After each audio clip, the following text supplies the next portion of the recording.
You know where you are. I'm Father Pregana, here pastor at St. John's.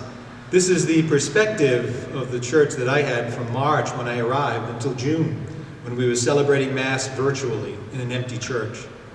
Thankfully now people are coming back to church. But even at capacity crowd, with 100 people in St. John's, it still looks empty. But it's great to have people in church with the music as we gather as one family to praise God. This weekend at Mass, I mentioned the annual report that was mailed out on Friday. You may have received it by now.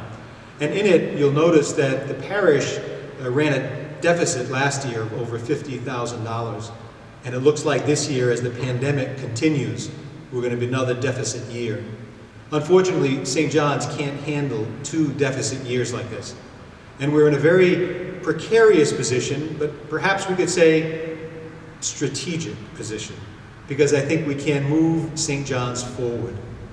I consider the renovations that recently you completed in the church, and you raised over $1.3 million. And the renovations are beautiful. St. John's is a beautiful church. So I know the possibility is there.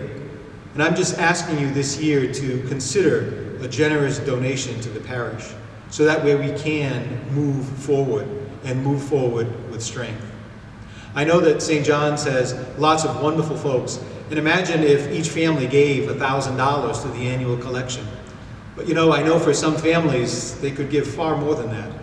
And for other families, $1,000 is just an impossibility. I simply ask you to reflect in your own heart, in your generosity, to help the parish at this strategic point, to be able to move forward, bring more of our youth into the parish. One of the ways we are doing that now is with a new 5:30 Mass on Sunday evenings. We're gearing it more toward the youth.